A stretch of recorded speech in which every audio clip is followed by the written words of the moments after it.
Paul, thanks for having me, man. Yeah, heck yeah. Thanks for coming up. Yeah.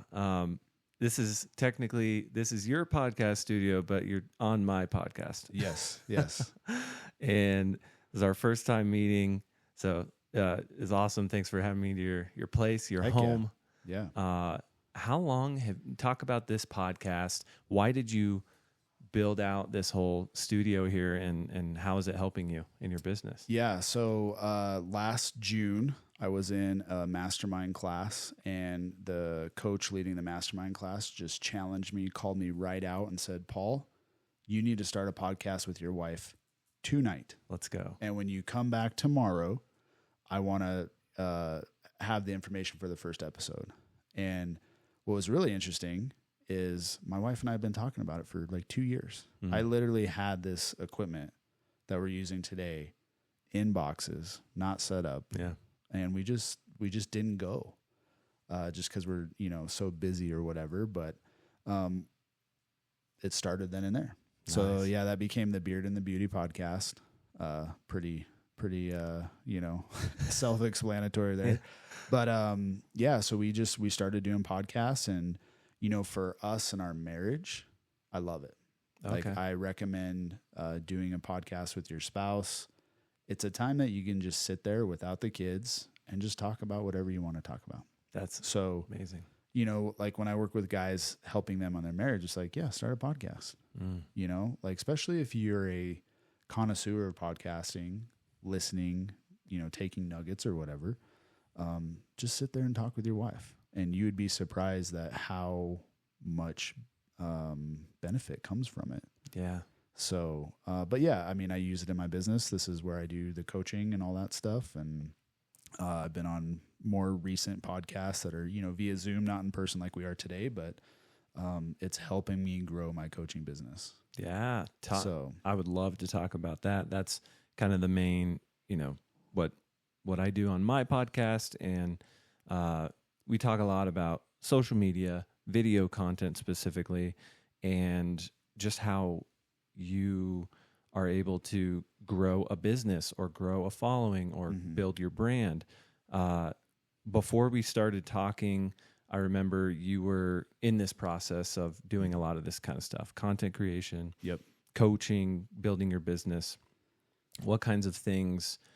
First of all, talk about how you got into coaching and how did everything go from what you were doing before you were coaching into coaching? What was kind of the lead into why you started coaching? Sure. Yeah. So it's a little bit of a long story, so I'll try and keep it brief, but I'm a retired firefighter of 14 years.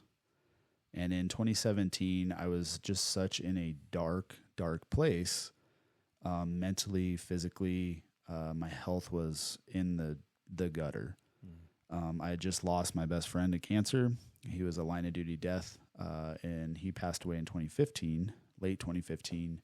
And he was 36 years old. Damn. So I was already in a bad place. And once he passed, I just was like, I don't think this is for me. And I had been moving around to different fire departments, which is kind of unheard of. I worked for 5 fire departments in 14 years. Usually guys, they get on because it's so hard to get on. They just stay in one place. But I was searching for something. And now it's really easy to see that I'm out, or once I got out, I was like, holy shit, that was not for me. Like, it wasn't serving me. It wasn't growing me. Yeah. So, stepping into the fear of being the primary breadwinner, had all the insurance, had the retirement. My oldest son was a year and a half at the time, and just going, I just got to go. Like, I knew there was something within me. And I don't know if you guys talk about spirituality that much on your podcast, but God had called me to leave. Like, it was clear as day. And I left. Yeah. And I had everybody telling me I was going to ruin my life. I had everybody saying, you're going to kill your career. Your family's going to suffer, like all these limiting beliefs. And it's really cool to think about where I am today to go, thank God I didn't listen, Yeah. And so I left. I started a home inspection business. Because when I left the fire department, I was doing fire investigations and fire inspections. So I was literally taking an iPad, going to construction sites, finding discrepancies, completing a report, giving it to the contractor. And that was part of my spiritual journey of one day I was in my work truck listening to the radio, which I never did. I was always had a podcast or something on, never FM radio. And I heard a calling of, hey, you can start your own business, become a home inspector, free time, all this stuff. And I was like, this is it. This is how I get out. So that's what I did. Yeah. Started a home inspection business, started growing that, was able to be a father to my son, started working on myself, and I shut it down in 3 months. Whoa, why? So my wife is a doctor, and she had been running a small health and wellness center for a few years, maybe bringing in $5,000 a month, something very, very small. She was taking our son to work with her, and she's like, you know what? Why don't we just go and open a family wellness center? So shut that down and let's go do it together. Yeah. So we started that wellness center. I cashed out my retirement from fire department pension, and that's what we used to fund our wellness clinic. Wow. And so I've been doing that for the past 8 years as the practice manager. She's our head clinic or clinician. And currently we're doing a build out going from 2,000 square feet to 6,000 square feet. So we're just growing, right? Yeah. But when it comes to the coaching, I want to say it was 2 years after I left. So about 2019, I was missing something again. I thought everything that I was searching for, seeking when I left the fire department was going to happen, right? But I found myself in this place of no, there's still something off. There's still something missing. And so my wife, being who she is, she's like, you need to go sign up for coaching. And if you don't do it, then I'm going to do it for you. And so I signed up for coaching and started to, just learn and grow and seek and do all these things. And it was within that group that, my coach at the time said, hey, you need to go coach, go start a group, go do all this stuff. But I didn't listen.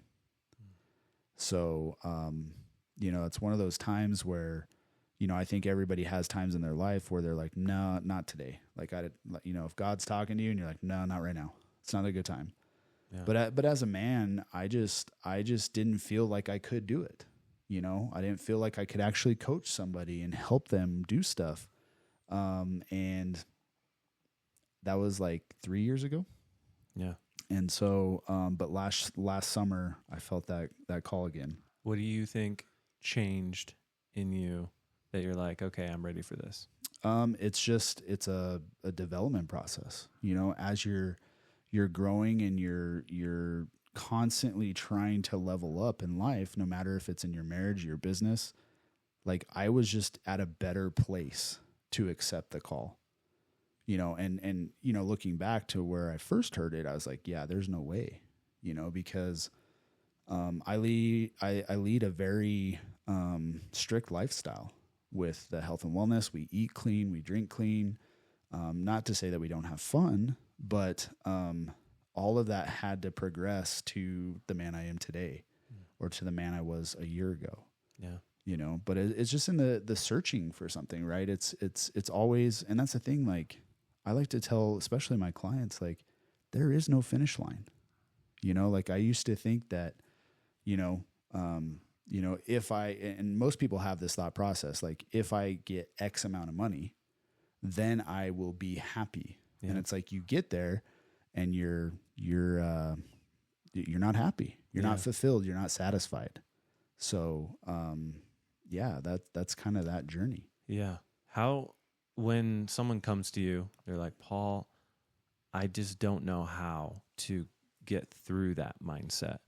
I've had this, I've struggled with this kind of thing myself, and I'm sure this is one of the things you help your clients with. But when someone comes to you and they're like, I just don't know how to break free from this cycle of I need more, I want more. Mm-hmm. How do you break that? I'm a very practical man. So if I told you stand up against the wall with your back against the wall, what do you got to do to get off of there? Push yourself off. You got to take a step. Take a step. It's that simple. You have to be willing to, no matter what it is. If you're struggling in your body, your business, your back's against the wall, the only way off that wall is to take one step. And that's how you start and approach everything else. You don't know how to work out? Take that one step. Get up, walk around the block. Like, I mean, you look like a fit guy. Do you remember the first time you walked in a gym, you felt like an idiot? Totally. Because you didn't know what to do. Yeah. But you took that first step to head that direction. And so that's what I had to do. When I wanted to leave the fire department, I had to take that first step into fear and go, you know what? That first step is not as scary as me staying where I'm at today. And that is, I mean, that comes back to me all the time in life, in every area, you know, especially in business. It's like when I got called to coaching, I did not need more shit to do, to be honest with you. Like running a business, we homeschool our kids, we work together. Like it's not like, I think a lot of people, they see the online coaching game because of social media and they want to, get into it because it looks cool. It looks glamorous. Like you see all these guys, right? And it's like, no, I didn't get into that for that reason.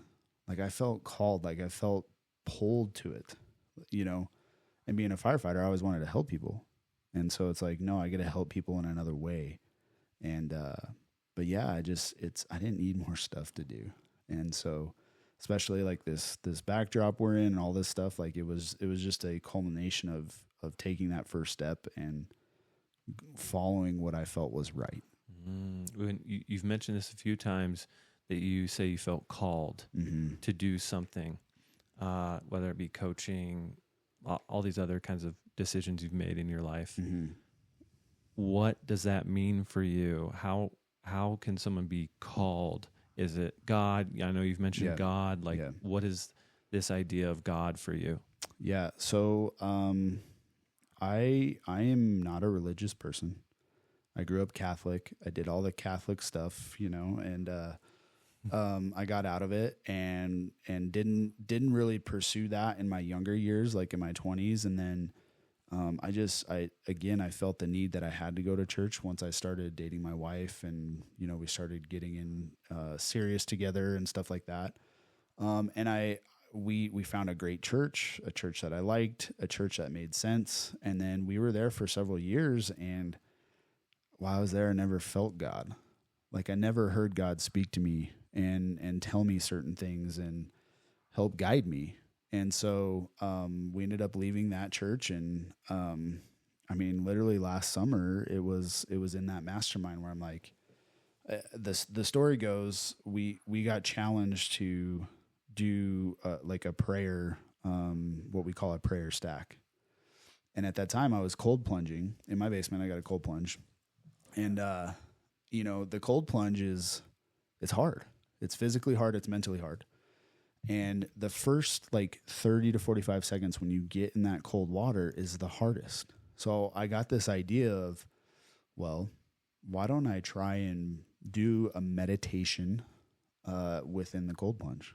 Wow. To try and separate my mind from body, because I had tried meditating before and I'm thinking of all this shit that I have to do, all the lists and all that stuff, right? So I was like, well, maybe that's it. And so I get in the cold plunge, put on some music, start sitting there, and I just start following the process, the framework of what I was told to follow. And then I just start crying because I heard God tell me he was waiting for me. Whoa. And, like it was so profound that I was like, okay, wow. Like this is something I've never felt at this capacity in my life. Yeah. And it had nothing to do with church. It had nothing to do with reading scripture. It was just me being in a place open enough to hear the voice. And, you know, I had struggled with that. I told you about my friend that passed away. His wife is extremely spiritual. And she would tell me, you know, God told me this and God told me that. And we'd have conversations. I'm just like, I just don't get it. I didn't get it. And then I got it. Wow.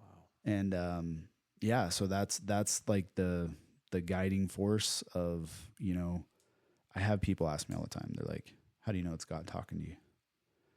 And at first I was scared to answer that question because I was like, well, I don't know. But I was like, you know what?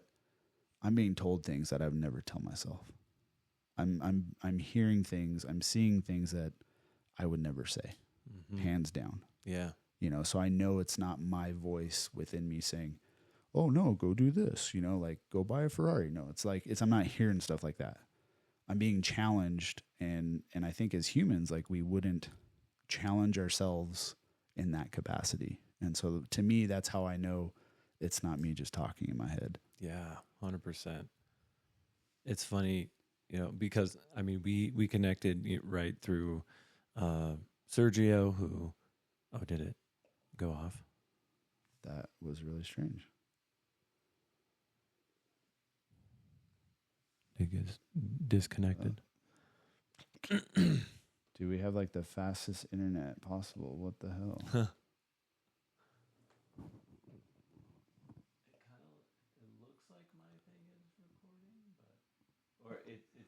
Yeah, it's okay. Yeah, it totally stopped. So. Oh, okay. No worries. Okay, yeah. So maybe start with that again. Yeah. You're good. You're good. We're going. Yeah. Okay. We should be. Yep. Let's see. Yeah. So we were talking about God, the concept of God. Mm-hmm. We met through Sergio in the the warrior system and everything. Yep. That's kind of how you guys met in that program. When I think, so I've been through it, right? I've been working with him. Yep. I've gone through this, similar to you, like what is God to me? Mm-hmm. And I connect with that in a similar way. But at the same time, I also think of God as a higher version of myself. Yeah. And one of the things Sergio had told me was, imagine the 80-year-old version of yourself. Mm-hmm. You know, they have gone and done everything and seen everything and experienced everything that you probably want. Yeah. But at the same time, it's not you because you're not that version yet. Right. So how do people that might have this, you know, they're asking you questions like, how do you know it's God? Or what are you getting out of this? How does this work for you? What advice would you have to people who, especially if they're not religious, who want to connect to this higher version? Yeah, I think it's all like soul driven. Like there's, you know, that you know what you're supposed to be doing, right? And a lot of people don't do it. And I think especially nowadays, man, like with all the distractions and everything we have, you have to find a way to tap into, you know, like your soul's purpose. You know, like we hear it all the time in the coaching space, like, oh, I lost my purpose. You don't ever lose your purpose. You don't ever lose your calling. You're just not focusing on it. You're not seeking it. You're not pursuing it. Yeah. And so my advice is always like, try different things. Get out of the dogma of the church. And I get, and I know Sergio does too, like we get mass hate from people that are really churchgoers. And I'm not saying that you cannot hear God at church. I'm just saying for me, that's not how I operate. I meditate every morning. And there's a lot of mornings I don't hear God, but there's a lot of times that I do. And it's that constant pursuing of your soul's purpose for whatever you're seeking. Yeah. And, you know, there's different ways to meditate. And that's why I love this game because, you know, like compass meditation. You ever heard of that? Mm-mm. Okay. You face a different direction, west, east, north, south. Oh. And there's different energies within the direction of your facing based on the earth. Oh, wow. So when I first did compass meditation, you know, I'm usually facing west in the morning, just the way my living room's laid out. But when I did south, I had negativity. I had different feelings in my body, and it was very disconnected. Wow. And so going from somebody who couldn't sit there for 20 minutes and get his task list off of his mind to someone going to, well, look, I turned my chair, 90 degrees and now I'm having a trouble meditating. Like it's in that pursuit that I found that out. Wow. Okay. Yeah. So how does someone find the right way to do just experimenting? Yeah, I would say experimenting, man. It's what works for me may not work for you, and that's the thing about that I don't like about the coaching space is there's a lot of people trying to make their clients mimic what they do. And that is the one thing that I'm completely opposite of. It's like, no, we're going to figure out what works out for you, because just because it works for me, that, it may not work for you at all. Yeah. Your wife may not respond to you the way my wife responds to me. It's a dichotomy of life. Like, you just have to pursue and try and figure out and just be open to it. And, going back to 2 years ago when I actually felt called to, or when I heard the call, like, you need to go coaching, and I wasn't open to it. I wasn't spiritual then. Yeah. I wasn't seeking God like I am now. I was missing that part in my life.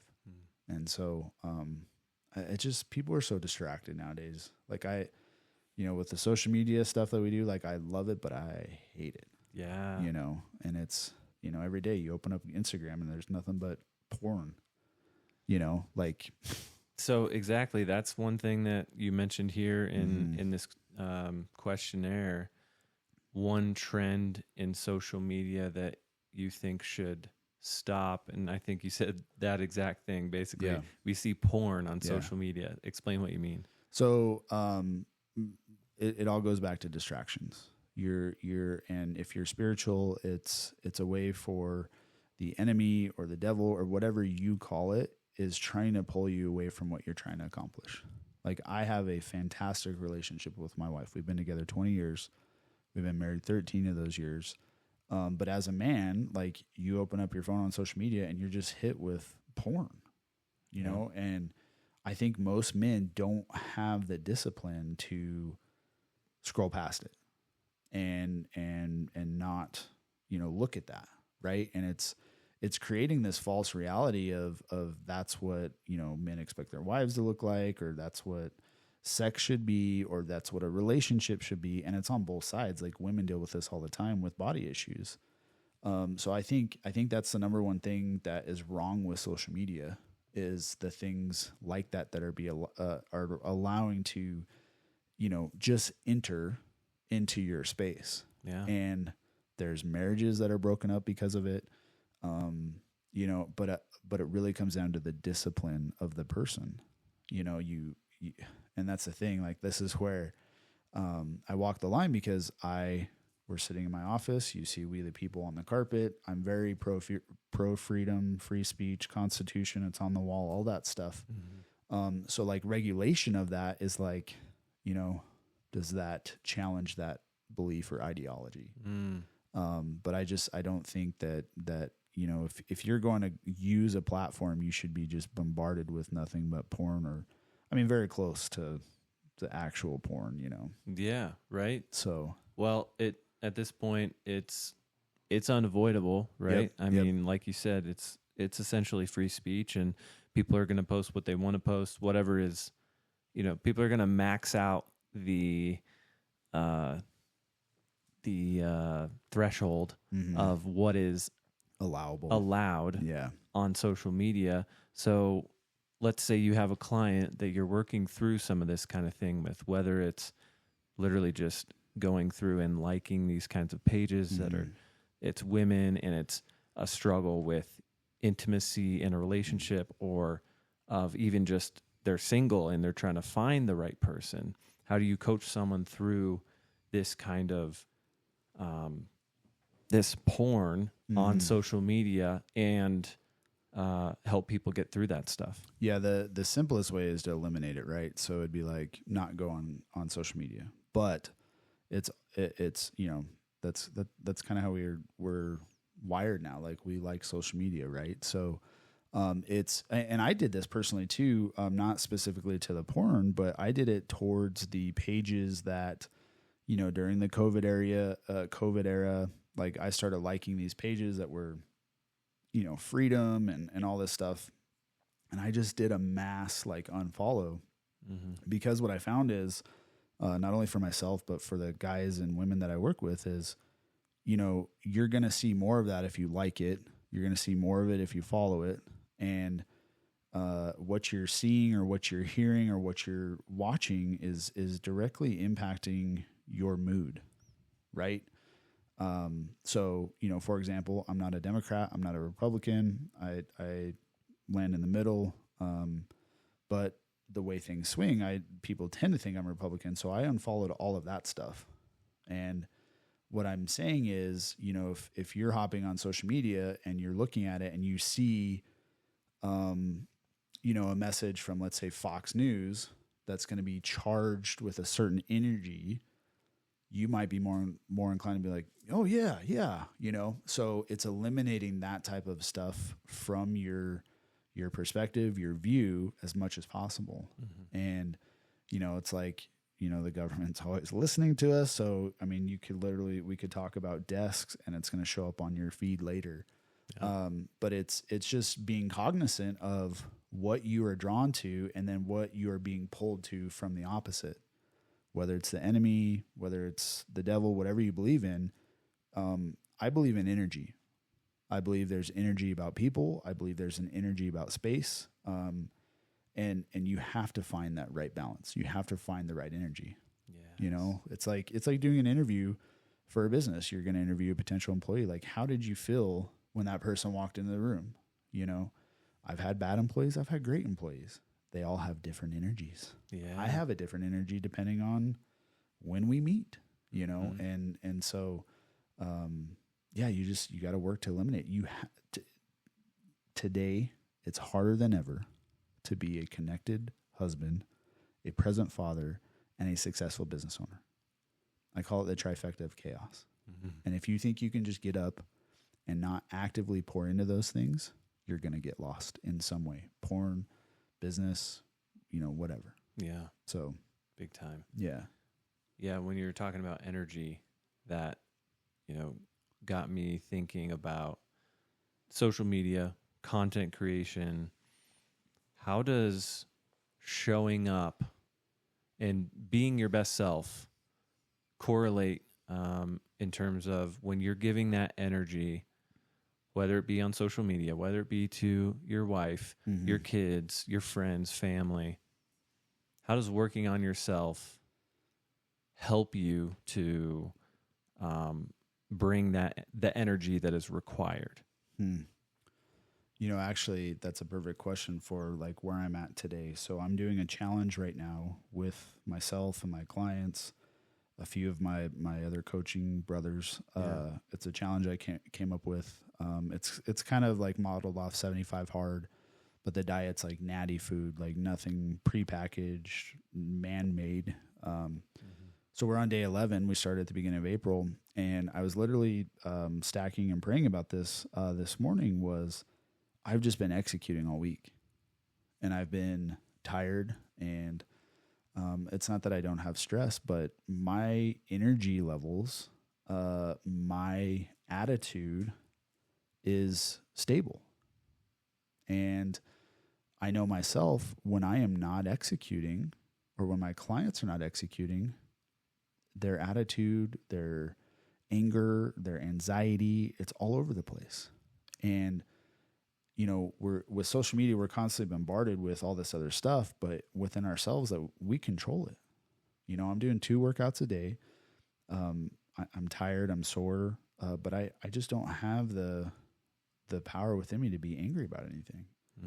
And I attribute to like when a man is not executing on the things that he knows he should, then that's when all of that stuff comes up: anger, guilt, shame, anxiety. So you have to execute and be moving yourself forward every day. And if you feel those feelings coming up, you're not executing in some area.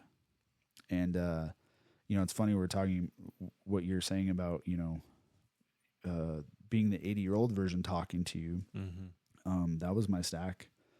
I think yesterday was basically the things that I'm doing today are preparing me for the guy I'm supposed to be tomorrow. Mm-hmm. Right. And, you know, sometimes in the coaching world, we have people that want to give up, you know, like, hey, I just want to go plow through a bag of chips. It's like, it's all emotional. Yep. So my advice to them is, you know what, do that tomorrow. Do it tomorrow. Don't quit today. Just say, you know what, I'm going to do that tomorrow. Mm-hmm. And you know what happens? They get up tomorrow and they don't want to do that anymore because that emotion is past. Yeah. So I don't know if that answered your question. Yeah, But that's really great. I mean, emotion can just completely tear everything apart, yeah. right? I mean, going back to what we were just talking about with the porn on social media, obviously that's an emotion. You get aroused, Exactly. you get, Yeah. horned Yeah. up, and you're like, oh man, this is in that moment. This is what I want.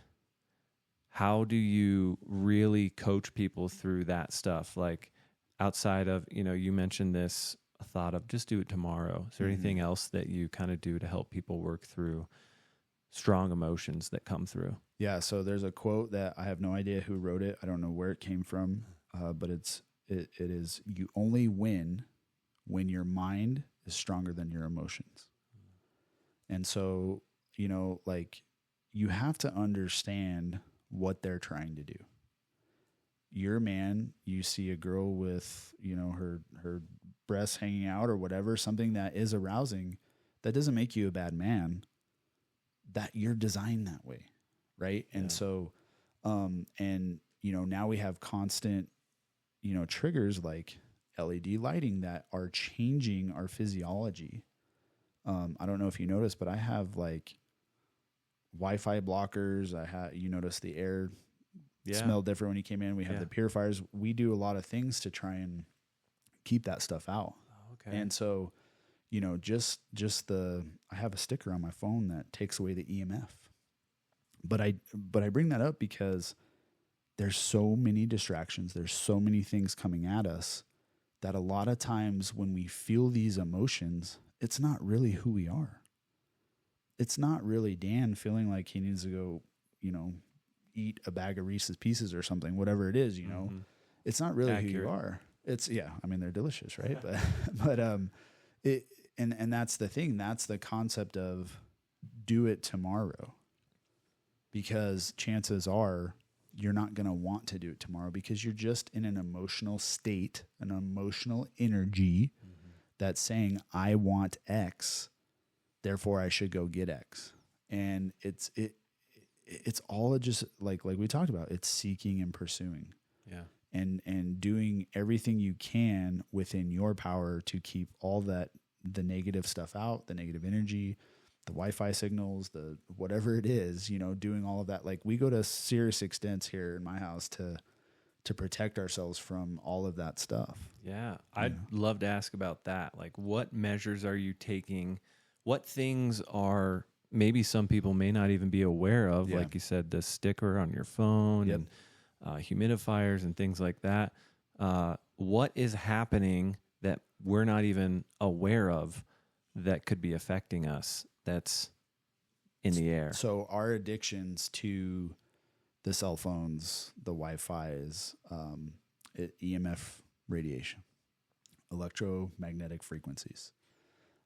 Every powered item's going to have a frequency, and the sticker on the phone takes that away from holding it up to your ear, which, obviously, if you go through and you read the actual phone carrier's information on it, they tell you not to do that. Don't hold it up to, you have an hour conversation of this, you're getting that EMF radiation all the time. Now the sticker reduces that. Okay. It doesn't completely eliminate it, but it does. Yeah. Our Wi-Fi's have the sticker. Our computers have the sticker. I have, you have a smart meter. Now everything's smart. Well, if it says smart on it, then it's going to cause some issues. Your LED light bulbs produce a certain frequency that make you feel a certain way. Have you ever worked in a cubicle under fluorescent lighting? Luckily, not usually. Okay. So there's all of those things that they're messing with our physiology. And so, we have a blocker on the smart meter. We have the stickers. We have the air purifier. We have the water reverse osmosis system with the whole house filter. Those are all healthy things because they're pouring chemicals in the water. It's all messing with you. Like in my mind, there's no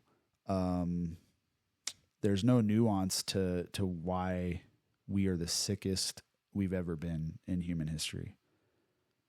cancer, heart disease, autoimmune conditions, all of that stuff is the highest it's ever been. Yet we spend the most money to fix those things. And it's because they're throwing all the crap in the water. And you look at your Crest toothpaste, what does it say? Don't swallow. Ooh, yeah. Toxic. Yeah. Why is it in your mouth? Yeah. You can't swallow it, but do you think you swallow a little bit? Yeah, probably you do. And this is like what we do in our health and wellness clinic is we educate, we coach, and we help restore people's health back to where it should be because they're not aware, and it's not their fault per se, but it's like you have to be more aware of the things you're doing. I had a conversation with a guy last night on Facebook, and it did not go so well because I belong to all these men's groups and dad groups and business groups, and his comment was, "Hey, my teenage sons are fat. They're wearing size 36, size 38." And this is where I get into trouble on social media, Dan. So, but it's the truth. So it's like, if you see a kid that's overweight, show me their parents because they're going to be overweight too. Yeah. So I was respectfully told the guy, I said, "Hey, are you overweight? Are you working out with your kids? Are they seeing you work out? Are you coming home from work and you are doing this with your phone or doing this on the TV?" Because that was his other complaint of, they're always on their screen times. And so they're overweight. They're on their screens all the time. And I'm like, what are you modeling as their father? And he said, what did he say? He said, I won't lie. I'm a little bit heavier than I'd like to be, but I work in a cubicle. I have 6 kids. And so time is scarce. Mm-hmm. And, I coached him a little bit. I was like, man, you got to set the standard. You're their father. They are modeling what they see from you. And so, but I got this long paragraph of what I would say are excuses. Like, you have 6 kids? Cool. I don't have 6 kids. I have 2 boys. They keep me busy, so I can imagine what 6 kids are like. But you're basically saying I'm overweight, and it's because I don't have time. Yep. And that's bullshit. You're almost blaming your kids and your circumstances on. You're blaming your circumstances, and it goes back to the 2 questions that I ask every potential client. You already know what you're supposed to be doing. Why aren't you doing it? And it's I don't know what he'll take from it, but people can't even have a conversation in that way. Yeah. I've been there. I was overweight when I left the fire department. I lost 40 pounds. My health, I had no sense of smell, no sense of taste. When I left. My health I was a dumpster fire. Damn. And so, that was 8+ years ago. So where I am today, I'm the leanest, fittest I've ever been, all this stuff. It's like, and I'm still not happy with where I'm at. I just was on a call yesterday. I'm going to hire a composition coach when I get back from the Bahamas. So it's like, if you're stuck in any way, there's no doubt that spending money on mentorship is the way to go. Yeah. And I'm not saying that just because I'm a coach. My wife is a doctor. She coaches people on health. If somebody has what you want, figure out what you got to do to go get it. Most of the time, it's you got to pay for coaching, mentorship, masterminds. Yeah, that's amazing. That's really good. I would totally agree. It's like the very thing that you just said, when, well, that person has a version of what I want. Why wouldn't I at least listen a little bit to them? Yeah. And I mean, don't get me wrong, there's bad coaches. I've had bad personal trainers. I've had, coaches I didn't resonate with. And it's like, if you're going to seek somebody out for coaching or mentorship, you need to ask them if they themselves have a coach. And if they don't, run. That's good. That's good. No, that's really good. Do you think that's probably the main factor as to how to find the right coach, or what else do you throw in there when someone's looking for someone for mentorship, no matter what it is, whether it's health and fitness, mm-hmm. whether it's personal development? What's the thing that you would tell people to look for in a coach? That's definitely one. I myself, when I hire this body composition coach, I will have 3 coaches. Yeah. And it's not because I like to be coached. It's not because it's easy. It's because it's challenging, and it's going to push me to the level that I'm trying to attain, the man that I'm chasing in the mirror. But yeah, that would be the first thing. Like, okay, do you have a coach yourself? And if they don't, just get off the call. Mm-hmm. Where I think the industry is at right now, it's definitely, I would say, saturated, but it's really not, because to me, I can see who's fake and who's not. You have a lot of pretenders. Mm-hmm. So if they're just trying to sell you like a module or a downloadable course or a $27 ebook, I wouldn't go that route. Why? Why? Because it's not custom. So like what I do, I'm like a boutique. It's like, okay, I'm not going to come in and go, this is your protocol. This is the lessons. This is, that's how we handle our health and wellness business. We don't do protocols at all. And that's why we get the results we get. Same thing with coaching. There's not a protocol that I could give somebody that's going to work for them unless I tailor it to them. Mm-hmm. Like I said, okay, Dan, guess what? Get up at 5 a.m., do a cold plunge at 39 degrees, go meditate for 20 minutes, go do this. You may be like, I'm not signing up for this program. And that's some of the first coaches I had, that exact thing. Do this, this, this. Yeah. So it's like, I believe morning routines are important. So we have to figure out, what is your morning routine? What does that look like for you? I have a guy who he wants to read scripture. So it's like, okay, cool. You don't have to meditate.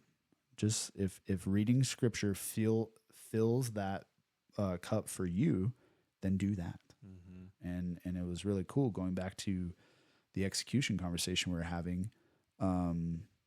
It's funny. I have all my clients track and log their first month with me. And when he wasn't working out, he was having an argument with his wife. So within a week's time frame, he's like, yeah, I didn't work out 4 days. I was like, okay, do you see what happened in the evening? He's like, no. I'm like, you wrote down you were arguing with your wife.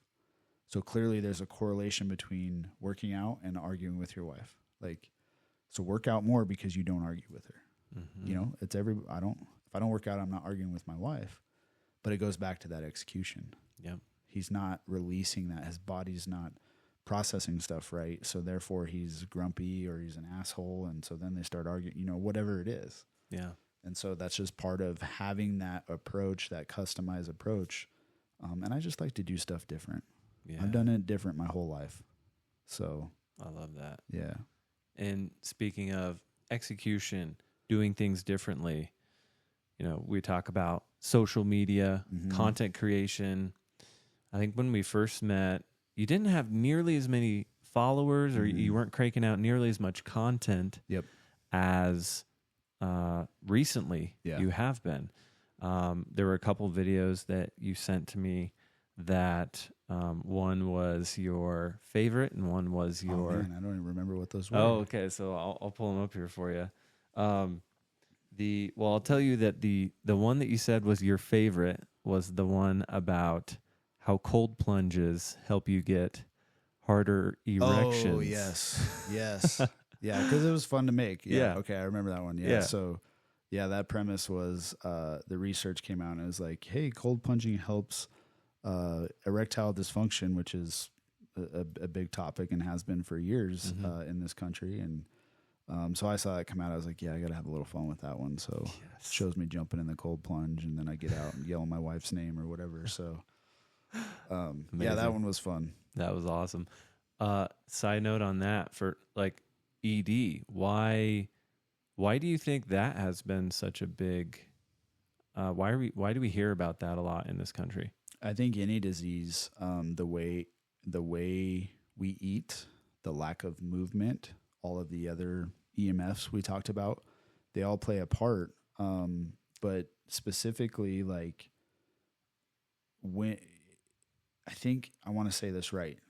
If you go back 50 years ago to our food, it was 90% more nutritious than it is today. Yeah. I bet. So I'm pretty sure I said that correctly. Mm-hmm. So 50 years ago, our great-grandfathers, our grandfathers were eating food that was actually more nutritious than what we eat today. Yeah. So that has an impact. Sugar has an impact on men. We hear it all the time, and I hate it so much.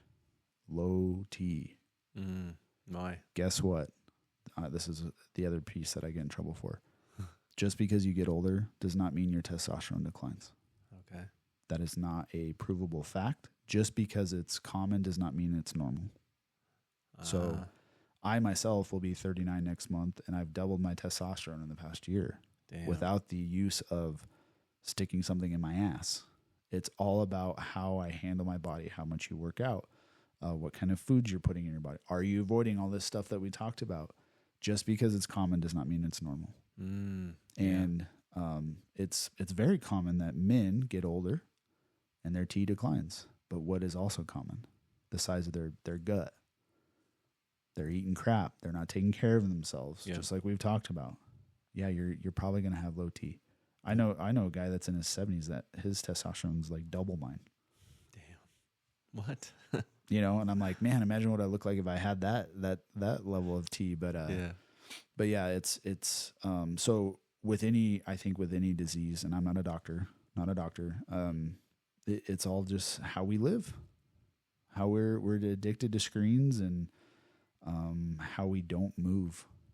You'd be surprised, like if you wear a tracking thing, like how much you don't move. Oh yeah, absolutely. Yeah.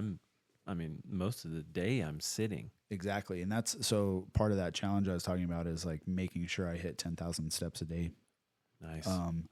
So I'll do a ruck around my neighborhood, 3-mile ruck. And so, the body comp coach I was talking to yesterday about hiring, he's like, you're not expending enough energy. And I was like, I'm getting my 10,000 steps a day. He's like, yeah, it's not enough. You're not doing enough with working out twice a day and how you eat and all. And I was like, wow, that's crazy. What? But it's just, when you look down at these trackers, it's like 9 hours of inactivity. Yeah. Not moving, not, as opposed to somebody that maybe works on their feet. They're probably hitting 25, 30,000 steps a day, So that's facts. Yeah, all of that stuff plays into it for sure. Damn, I can imagine. Yeah. Yeah, I wanted to really touch on, let's see. Oh, and then the other highest. So I had highest performing piece of content versus your favorite one. So your highest piece of performing content was this have this mindset. And it was this video right here. Oh, finances. Yeah. Yeah. Mm-hmm. So you talk about finances in this video.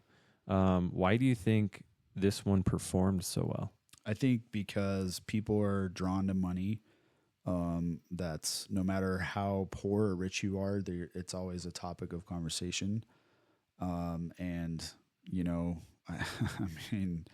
look at how our government spends money, and what side you fall on the political spectrum, I don't really care, but money's tight right now. I know for my family of 4, like our grocery bill has gone up like three times what it used to be. And, but I think the other bigger piece is the program that you grow up with money. And, you have some parents that are, like my wife's parents, my in-laws, who just save. They just take all their stuff and they save, and they don't do anything risky. And then you have like my wife and I, who are like, no, we're going to invest money to, have a ROI. And it's all about that program of money and how you were raised. And that video specifically talks about how you have to change that mindset of, if your parents, or if you grew up poor, like you're going to have a mediocre mindset around finances. Mm-hmm. And money is mindset. Like, do you know the statistics of people that win the lottery that go broke? Oh, probably a lot. 70%. It's wild. So that is not a money issue. That's a mindset issue. Because they've never probably seen that amount of money, and they just go, "Oh my God, I'm rich. I can spend it all now." Yeah, I'm pretty sure it's 70% of lottery winners go broke and file bankruptcy within 7 years. Oh my God. So again, it's just, and I like statistics because people like to think that I'm talking a lot of fake crap, and it's like, no, this is what the stats say about marriage or whatever. But yeah, that's a mindset issue, man. Big it time. has nothing to do with how much money that they got. I mean, yeah, like if you don't have money, if you grow up without money and you get a bunch, you're not going to know how to manage it, right? Yeah. You know, and I mean, it even goes to like running a business, which I really love to talk about. Like my CPA, like we fight all the time They do. because he is so conservative of, well, no, if you do this, this might red flag. I'm like, no, I'm allowed to do that in the tax code. Perfect example. My kids, you're allowed to deduct $14,000 or pay them $14,000 a year per kid. No age limit. It's like 14 and some change. And he's like, well, maybe just do like 5. I'm like, 5? Why would I do that? Yeah. I'm allowed to take 14. Uh-huh. I'm going to make them do 14. We take pictures with them doing supplements at the office, post it on social media. I can pay them for that. Wow. So even those people that you have hired to help manage your money, you got to make sure that their mindset's correct too, because, it's like, no, if I am allowed to take a deduction in my business and it's completely legal because I don't want to go to prison, why wouldn't I do that? They wrote that code for me to use, but here's my CPA going, I'm going to play it safe. And so, yeah, like we kind of fight sometimes about stuff like that, Yeah. No, that's wild. So it sounds like you got some hacks. Yeah. for people. Yeah, you could say that, but it's all being able to learn and seeking like, how do I reduce that liability? Mm-hmm. You're fighting for your family. Yeah. Why wouldn't you? Mm-hmm. Like if I have to pay $1 more in taxes than I should, that's $1 more out of my kids' education fund, or it's $1 more out of my retirement, or that's what feeding our family. Like, why wouldn't you have a different mindset when it comes to stuff like that? I don't know, man. Yeah. It's that's crazy. great. People are scared. People are scared Why would they be scared of that sort of thing? because I think our government, it's like, I think the government wants us to be scared, to be honest. They want us to, stay within the guardrails. And me, I'm up against the wall like, a NASCAR driver just riding that guardrail all the time. It's like, no, I don't want to go to prison. I'm not going to do anything illegal, but I need to find a way that I'm allowed to do legally to get what I deserve, Yeah. It's like when I left the fire department, like I said, I cashed out my pension in 14 years. Dude, I paid $40,000 in taxes because I cashed out early. Oh, yeah. Mm-hmm. And so that went away from my family. There was no avoiding that. Mm. And it's like, that sucks. They didn't do anything to earn that. I had blood, sweat, tears, health, going off the rails to earn that. And they just give me $40K. Okay. But it's yeah, you gotta, especially in business, man, you really have to work and find somebody that'll work for you. And there's tax coaches out there that are fantastic that'll help you do that. So Yeah. I'm a big walking billboard for coaching, but it's how you get to the next level, because this idea of hoping and desiring and all this stuff to just happen, hope is a terrible plan. Mm-hmm. You have to work and become what you are seeking. Oh, I love that. That's maybe a good segue here to some of these questions. What is a challenge you faced and overcame in your business or your content and your personal journey? You wrote down imposter syndrome. Yeah, we all face imposter syndrome. It goes back to, like even shooting videos for social media, just feeling like, should I be here? Or you have a video that does well, or your following goes up. It's like, okay, it's cool to see that happen. But there's times too where, you just don't feel like you're qualified, and God doesn't call the qualified; He calls the called.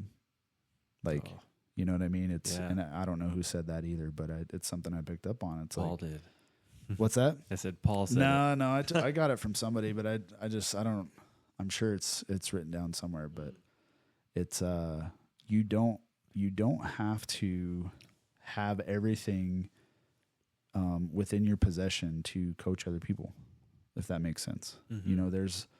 There's always somebody to your right And especially for men, I feel like men need to be led, but they also have to lead others to actually feel satisfied. You have to mentor others too.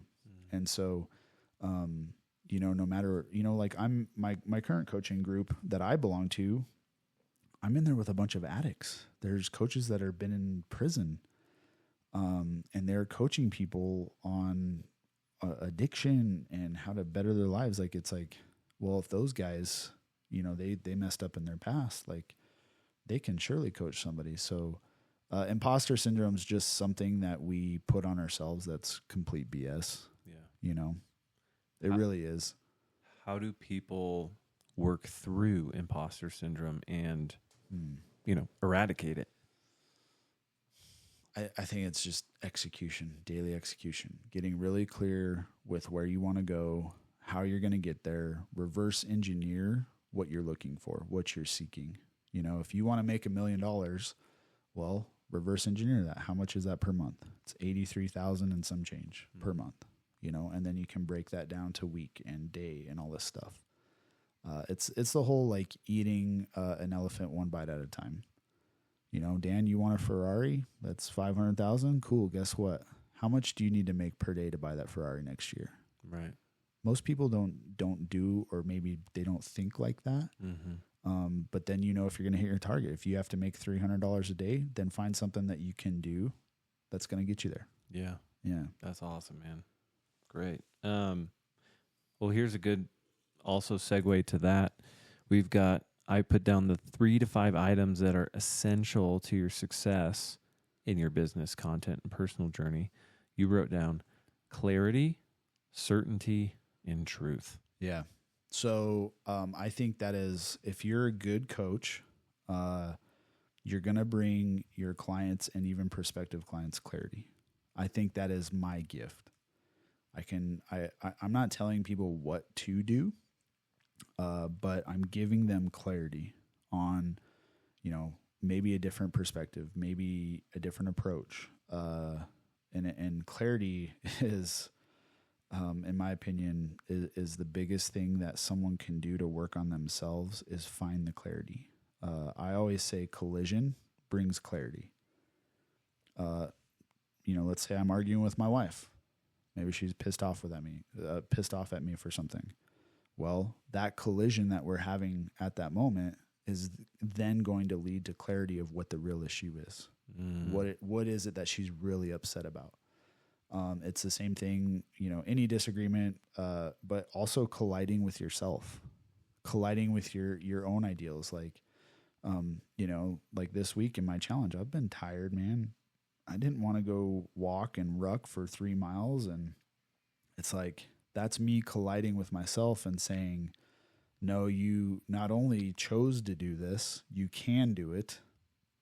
Am I really giving it my best right now? No, I'm not, if I want to sit on the couch. And then taking that first step and just, nope, I'm going to go do it. You get done with it. You feel better. Yeah. So you get clear, like, no, I was trying to bitch out, but now I have the clarity of, hey, I executed, and now and then that also leads to certainty. That's why I put that, because as soon as you become clear on what you must do, where you want to go, what you want, all of those things, you then start to build certainty in yourself. That eliminates the imposter syndrome. And so that's why certainty is number 2. Yeah, that's awesome.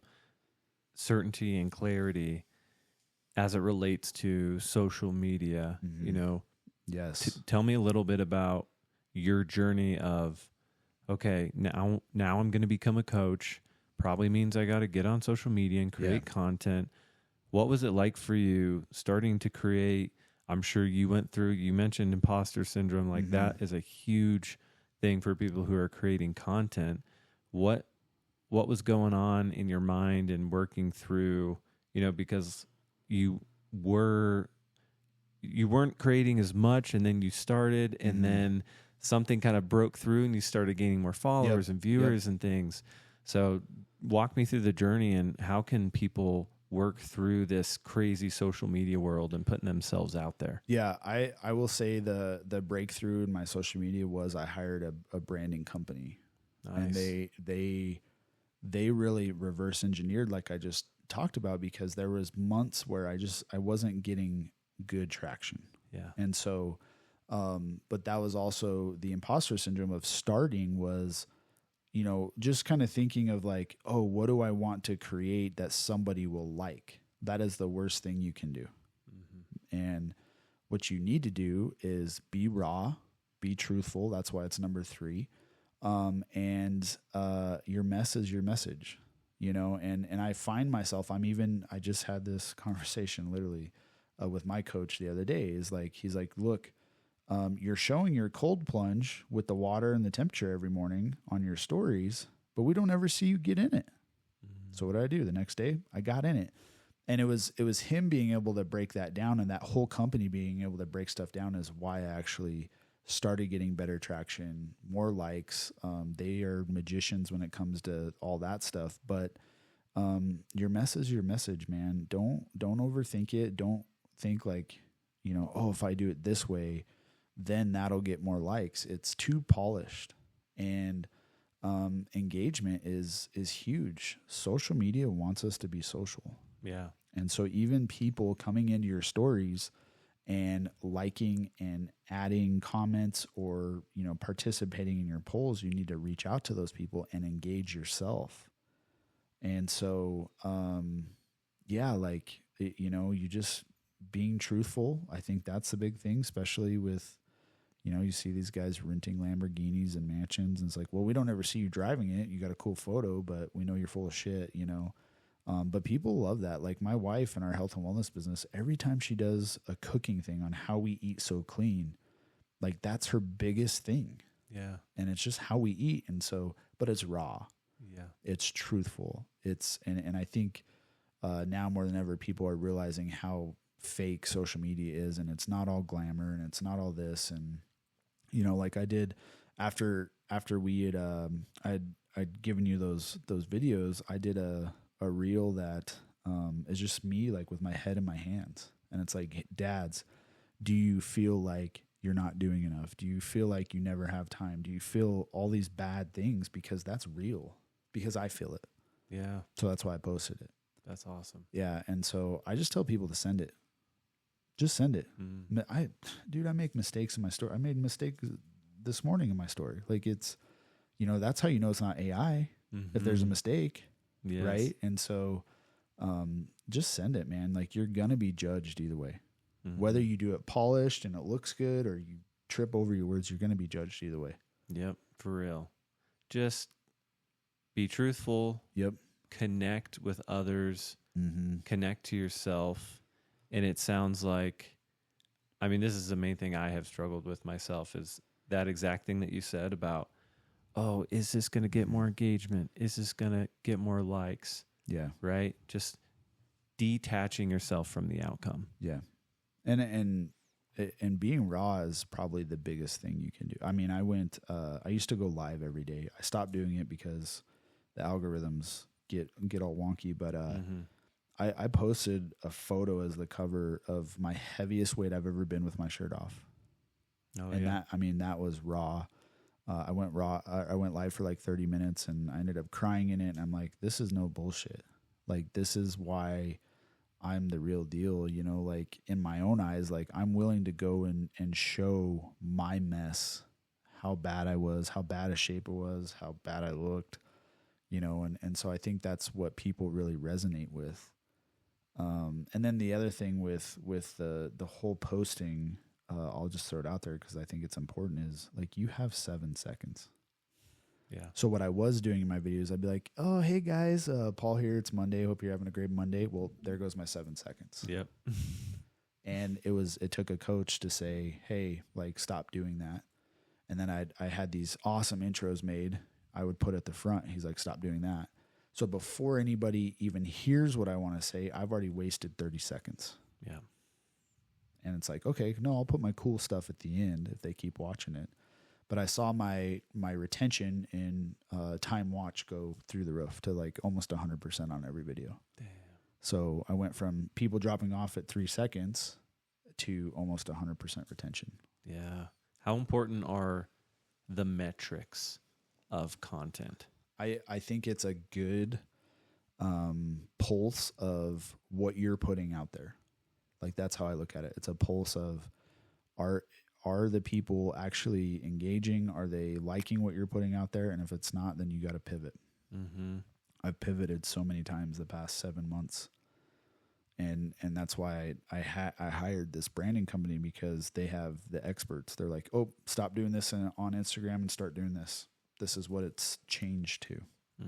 And so, especially for business, like you could have a post that goes viral, or you get a client or two off of it, and then the next week you're getting nothing. And then you continue to get nothing. You're like, what am I doing? And it's like, yeah, it's just rapidly changing all the time.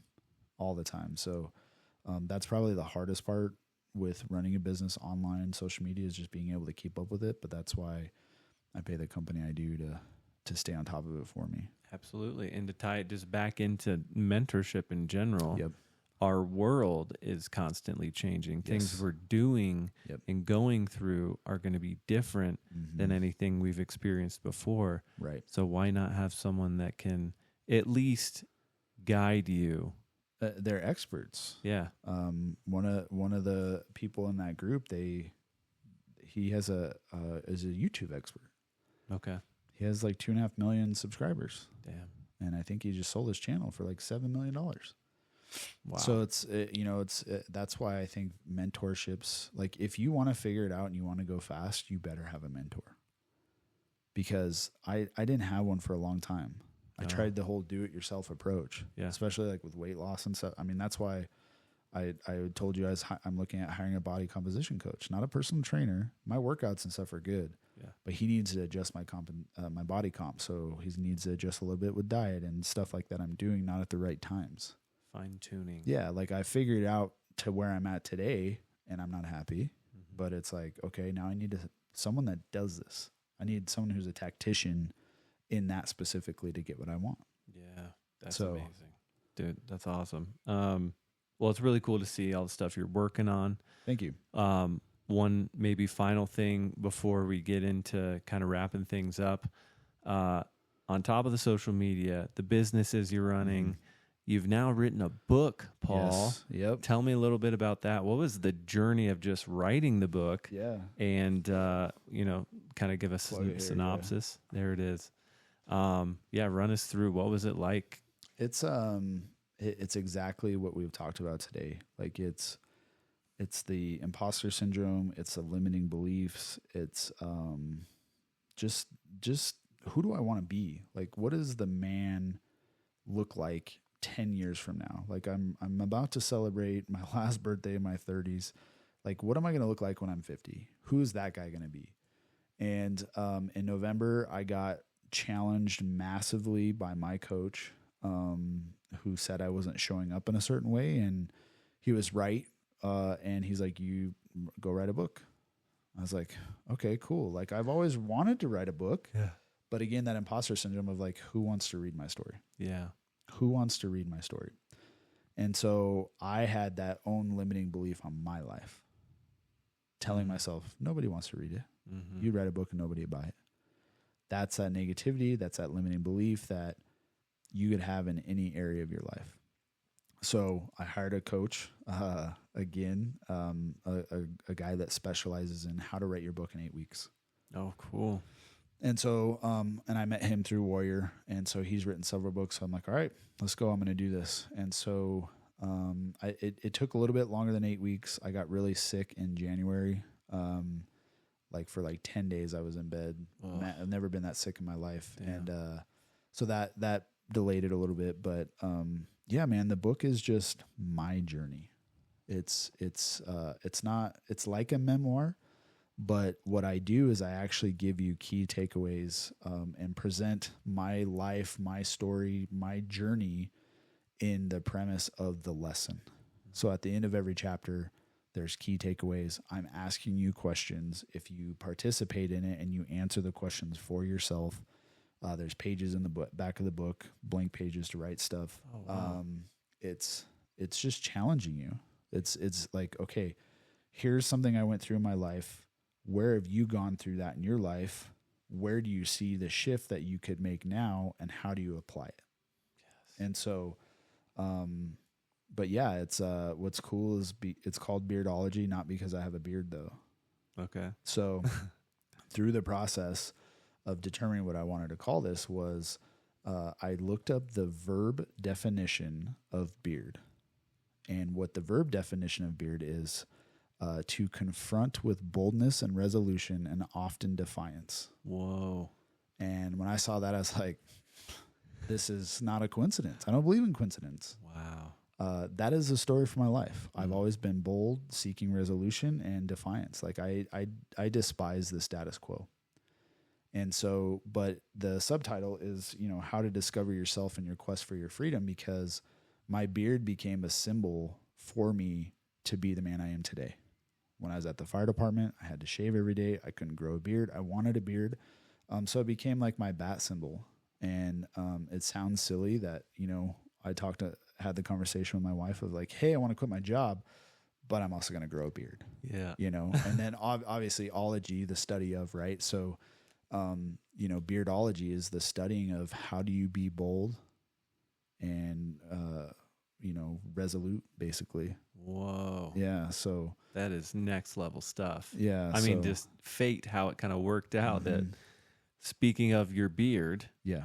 I asked you a fun fact that might be unexpected and maybe people wouldn't know. And you said you're in the Guinness Book of World Records for your beard. Yes. How and when did that happen? So in November of 2022, I belong to a beard club called the Bearded Villains. It's an international brotherhood of bearded men. Sick. Whose primary,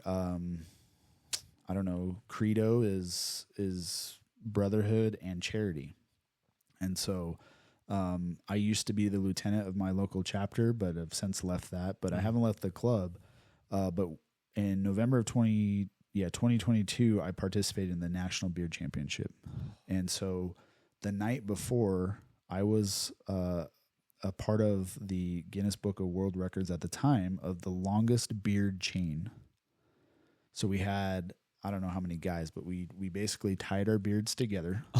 And for 167 feet, that was the longest beard chain tied together at once. What? And so I have the actual certificate in my office, but yeah, that got me in the Guinness Book of World Records. And then the following day, I participated in the National Beard Championships and got robbed. So, oh no, someone took it from you. Yeah, I participated in 12 inches in length, groomed, which meant you had to be groomed head to toe. I had like a vest and a hat and like looked really, really spiffy. Yeah. And some old guy with a white beard that looked like a goatee, was not as big as mine, not as groomed, had a blazer and Levi's on, one, took first place. And I'm like, man, like, I don't know.